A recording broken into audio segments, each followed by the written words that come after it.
좋은 아침입니다. 레위기 5장 14절에서 19절 말씀 보도록 하겠습니다.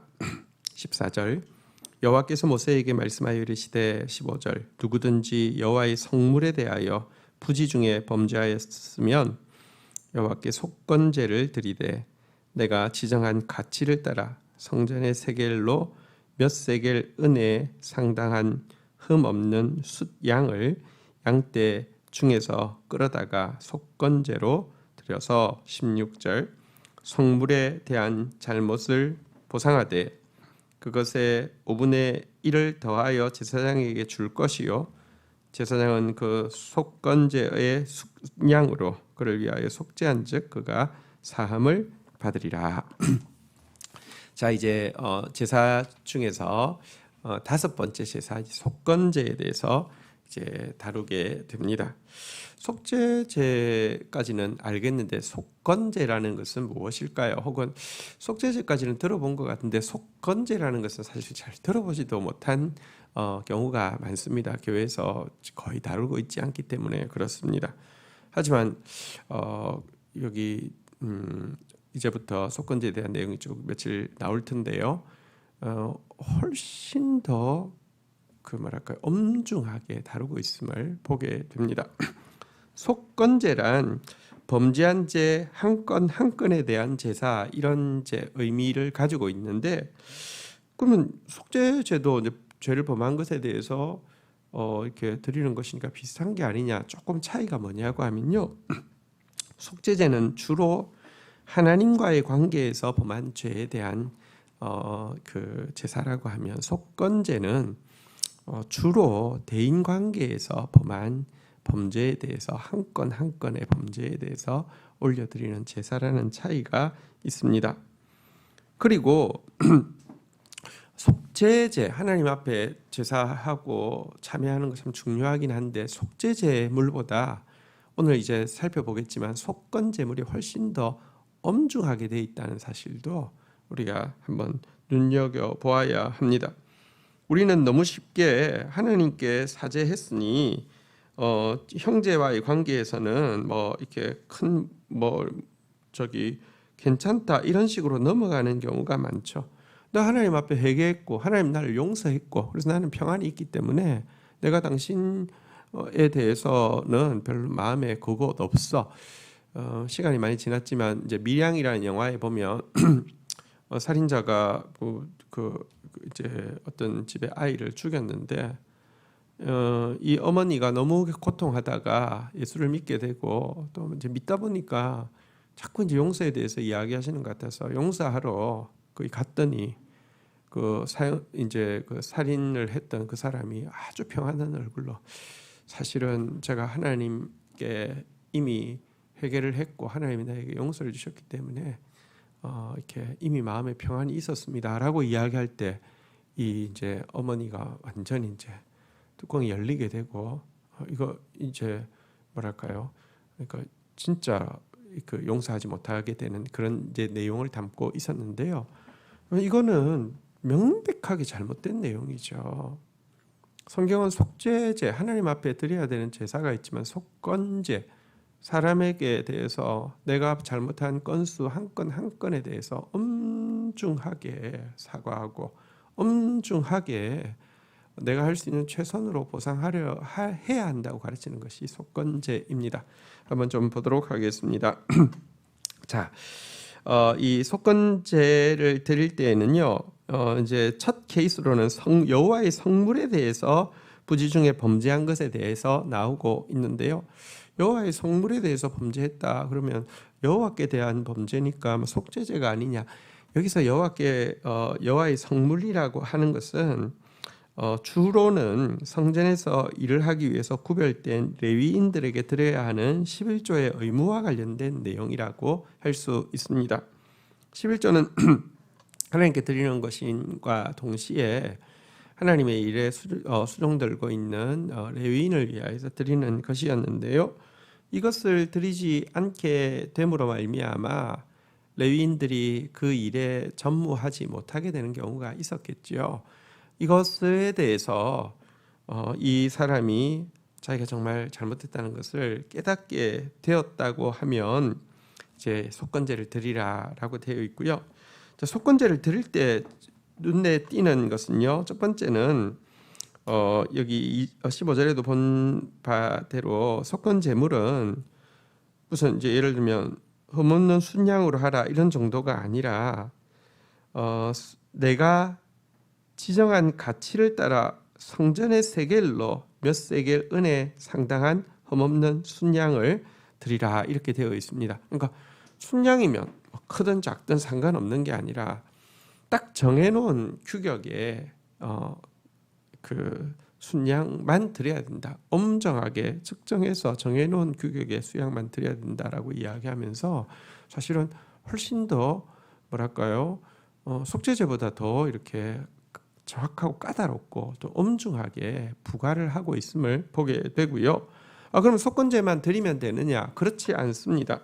16절 보시면 성물에 대해서 잘못한 것도 보상하라는 것입니다. 워낙에 드려야 될 11조를 드리지 않은 것에 대해서 보상을 하되 미안합니다. 내가 이것을 빠뜨린 거 깨닫고 하나님 앞에 속건제물도 드리고 또 이 밀렸던 이것에 대해서 제가 가져왔습니다 하면 되는 게 아니라요. 여기 보니까 그것의 5분의 1을 더하여 주라고 되어 있습니다. 그러니까 20%를 더 올려서 주고요. 그리고 또 그것뿐 아니라 속건제도 성전 세겔 몇 세겔에 해당하는 딱 정해진 규격의 속건제도 드려야 되고 이거는 훨씬 더 비중이 크고 바치는 사람에게 있어서는 부담스러울 정도의 내용임을 보게 됩니다. 하나님이 이 정도로 우리가 성도가 대인 관계에서 잘못하는 것에 대해서 참 민감하게 이렇게 반응하고 계신 것을 보여주고요. 또 성도 역시 하나님을 사랑한다고 하지만 하나님 사랑한다는 것은 사실 이웃 관계에서 드러나는 거잖아요, 그죠? 이웃 사랑에 대해서 얼마나 엄중하게 생각해야 되는지, 또 잘못이 있다고 하면 얼마나 엄중하게 이것에 대해서 책임지기 위해서 애를 써야 하는지를 이 내용은 보여주고 있습니다. 17절 만일 누구든지 여호와의 계명 중 하나를 부지 중에 범하여도 허물이라 벌을 당할 것이니 18절 그는 내가 지정한 가치대로 양떼 중 흠없는 양을 속건 제물로 제사장이 가져갈 것이요 제사장은 그가 부지 중에 범죄한 허물을 위하여 속죄한 적 그가 사함을 받으리라. 19절 이는 속건제이니 그가 여호와 앞에 참으로 잘못을 저질렀음이니라. 자, 또 여기서도 이야기합니다. 여러분 이제 그가 여호와의 계명 중 하나를 부지 중에 범하여도 이렇게 이야기되어 있는데요. 여호와의 계명은 사실은 대신관계의 계명도 있지만 대인관계의 계명도 있죠. 하나님과의 관계만 잘하면 다른 사람과의 관계에 등한히 해도 내가 잘하는 거냐? 전혀 그렇지 않습니다. 대인관계의 계명들 이거 내가 잘못해서 범죄하는 것, 하나님께 범죄하는 것인데요. 이때 다시 이야기합니다. 성전에서 지정한 가치에 흠없는 수장을 드려야 되고요. 또 그 사람에 대해서는 또 보상해야 되고요. 그렇게 해야 되는 이유에 대해서 19절에 보니까 그가 여호와 앞에 참으로 잘못을 저질렀습니다. 사람을 향해서 잘못한 것은 여호와 앞에서 참으로 잘못한 것이다 라고 기록을 하고 있습니다. 여러분 하나님께서 우리를 용서하신다고 하시지만 우리가 사실은 내가 형제에게 잘못한 일이 있으면 먼저 사죄하고 돌아와서 하나님 앞에 예배를 드려야지 받으신다라고도 가르치고 있고요. 사람에게 갚는 일을 제대로 하지 않고는 하나님께 사죄하심을 받지 못한다라고까지도 이야기를 하고 있습니다.